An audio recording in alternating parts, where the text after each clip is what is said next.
Bobby initially rejected his guide dog, Ruffles, which had been given to him by his neighbors. However, a series of remarkable events eventually brought Bobby and Ruffles closer together as best friends. The residents of Anchor Avenue prioritized their families above all else, but they also valued their neighbors and built a caring community along the beautiful tree-lined street. Their neighborhood was filled with tall oak trees and lush shrubbery. Grant and Evelyn were the heartbeats of the street, often hosting barbecues and heading up the neighborhood watch. If something was happening on Anchor Ave, they knew about it. One day, Jessie visited Grant and Evelyn for tea. She had come to town to see her aging father, Bobby, and had fond memories of growing up on their street and experiencing the Herberts' hospitality. "My old man saw the doctor today. The doctor said that he needed to get and walk more for his health, but my dad said he can't because he's blind," Jessie revealed. Bobby was a veteran who had lost his vision while serving in the military. Since then, he has been a recluse, spending most of his time inside his house. "Well, a charity nearby provides services for the blind. Maybe we can all surprise him with his own guide dog," Evelyn suggested.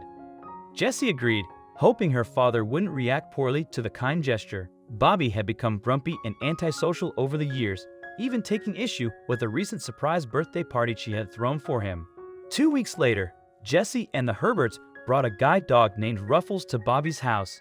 Ruffles was a friendly golden retriever with a calm demeanor. Jessie rang the doorbell, and Bobby slowly opened the door. "That you, Jessie?" he asked inquisitively. "Yes, but I brought a few friends over with me. Grant and Evelyn are here, and we thought we'd surprise you with your very own guide dog," Jessie replied excitedly. "This is Ruffles, and he's going to help you get out and about more," Grant said, while guiding Bobby's hand to pet Ruffles. Bobby immediately pulled his hand back. Jessie could immediately tell that Bobby was unimpressed. He was famous on Anchor Ave for his mean scowl. He had secretly hated dogs since childhood and was chased by one in his previous neighborhood. "Don't you know I hate dogs? And I don't need one to guide me anywhere. If you want to walk around so much, I'll be just fine with my cane," Bobby told them. Jessie tried to explain to her father that a guide dog would be much more effective than a cane, especially if there was traffic. Grant and Evelyn also tried to convince Bobby that Ruffles would be a safe companion. As hard as they tried, Bobby wouldn't budge. "You can't trust these mutts," he insisted. Jessie could tell that they wouldn't get through to her father. Once he had his mind made up about something, it was almost impossible to convince him otherwise.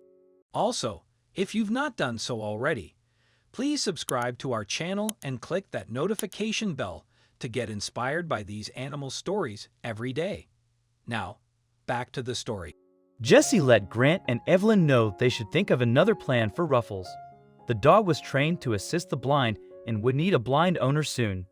Bobby's next-door neighbor, Mary, overheard the argument and offered to help. Mary had 2 young sons who loved dogs. "We can look after Ruffles in the meantime, no problem," she suggested. An hour later, Mary's sons, James and Andrew, started playing with Ruffles in the front yard of their house. Feeling frustrated and embarrassed, Bobby listened to the radio while muttering to himself. Determined to prove that he could fulfill his doctor's wishes on his own, Bobby grabbed his cane and went for a walk outside. Up the road, a car came driving just as Bobby was crossing the street. Noticing this, James and Andrew realized that he was in danger. "Mr. Bobby, watch out," the boys shouted in unison. Ruffles immediately ran across the street towards Bobby, pushing him onto the lawn across the road as the car came to a screeching halt. Ruffles had made it just in time to save Bobby's life. Oblivious to what had happened, Bobby scrambled and searched for his cane. "What a tarnation is going on?" he asked.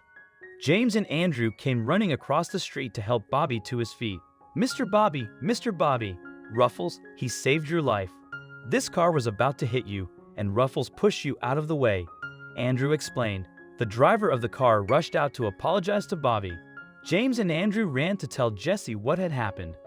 A little while later, Jessie, Grant, and Evelyn rushed over to find Bobby sitting with Ruffles. Bobby was petting Ruffles as the dog licked his face. "Dad, what happened?" Jessie asked. "To be honest, maybe I was wrong about Ruffles.